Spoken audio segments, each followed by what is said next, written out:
Hi, my name is Rick Bloodworth. Today is the 29th day of the challenge to read through the New Testament in 30 days. The reading for today are the 1st to the 11th chapters of the book of Revelation.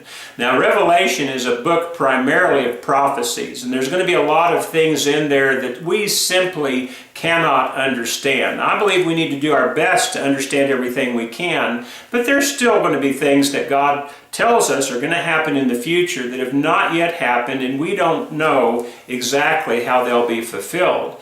But he also has a great number of warnings contained within Revelation, and there's some great instruction that Jesus gives to the church at the first part of Revelation, and it's part of that instruction that I want to call your attention to today. But before that, I want to give a couple of examples from my life that might help you to understand something that Christ is going to say, or that we're going to read in just a moment that Christ said. The first involved the time when I was working at Kentucky Fried Chicken. When I was in high school and all the way through college, I worked at Kentucky Fried Chicken. Enjoyed it. I was a cook and a supervisor. It was a good job for me back then. One of the things that I liked about Kentucky Fried Chicken was they let you drink any Coke that you wanted to, or any water that you wanted to while you were there. And so I always took advantage of that. I always had a Coke or water next to me, and I was continually sipping off of it.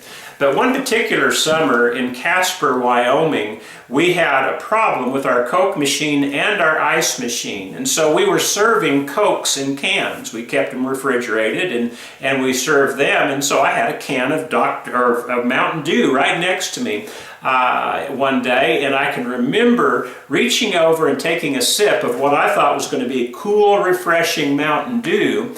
And it turned out that there was something in it. Something so revolting, I didn't know what it was at the time, but I spewed it out of my mouth. Well, it turned out somebody had put their cigarette out in my can of Mountain Dew. Well, that was something that sticks with me. It'll stick with you too if that had ever happened to you. You would remember that.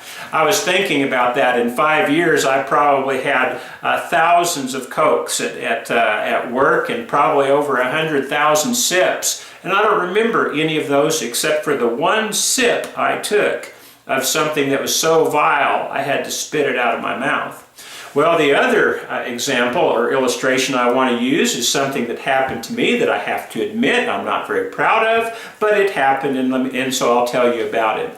My wife and I have been happily married for 35 years, and during the course of that time, my wife, who's a very good cook, has probably prepared for me over 25,000 meals. She's a good cook. You can look at me and you can say, that man has a wife who's a good cook, and you'd be right. Well, I've eaten thousands upon thousands of meals and taken, no doubt, hundreds of thousands of bites. But one time at the dinner table with my wife, my son, and 2 daughters, I put a bite of lasagna in my mouth. I'm not sure to this day what was in that lasagna, but something wasn't right.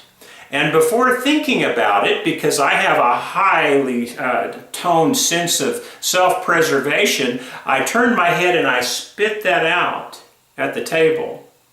My wife's cooking. Now let me say something to you men. I don't give a lot of marital advice. I don't feel qualified to do that. I think the Bible does a real good job with that. But I can give you one bit of advice. If you ever take a bite of your wife's cooking and you suspect that it might be poisoned, go ahead and swallow it, because the results of that poisoning will be far less than the results of what will happen to you if you ever spit out her food at the dinner table, and rightfully so. Anyway, that's my bit of advice. But again, hundreds of thousands of bites through the years, and only one of them do I really remember, and that was the time I spewed it out of my mouth. Well, it's the one my wife remembers too, and the kids all remember it as well. The point of all that is, it has to be something big to cause you to spew something out of your mouth, does it not?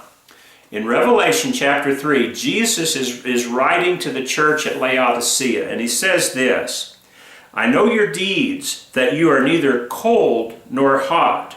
I wish you were either one or the other. So because you are lukewarm, neither hot nor cold, I'm about to spit you out of my mouth.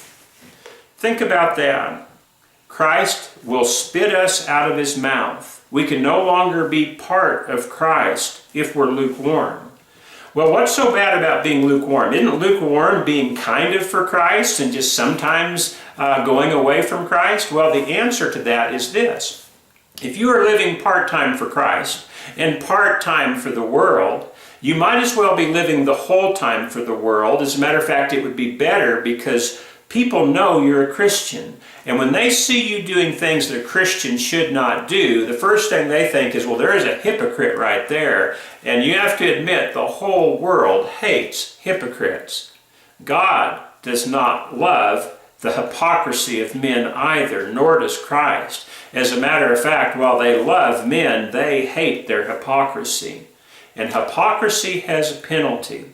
And the reason is this. How many times have you heard somebody say, well, I would go to church, but there's just a bunch of hypocrites there. Or that man over there, he claims to be a Christian, but he's just a hypocrite because I saw him do this and this and this.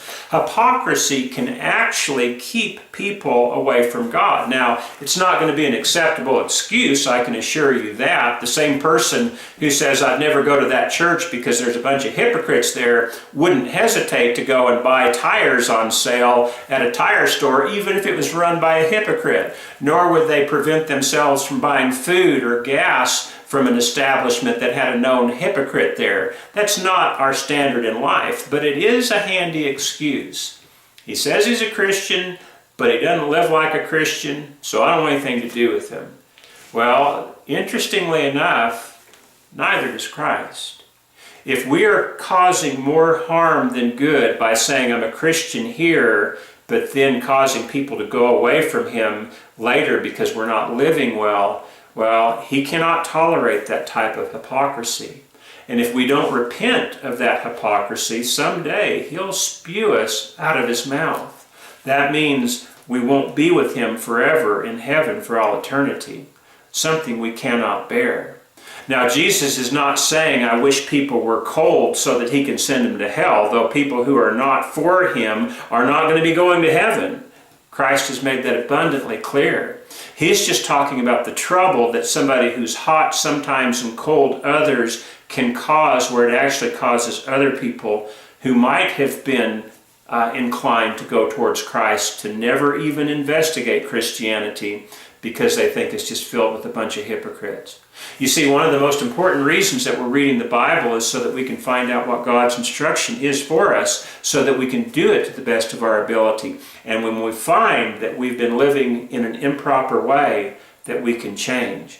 We're going to have a lot of sin in our life, but we need to make sure that we're not living hot and cold in such a way that we draw people away from Christ, because the penalty is that Christ will someday spew us out of his mouth. But the reward, if we can prevent ourselves from doing that or stop from doing that, is someday we'll be with Christ forever.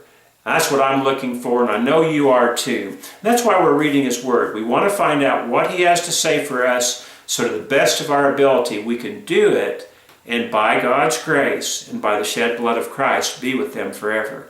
I pray that God will richly bless the rest of your studies, and I hope to see you tomorrow.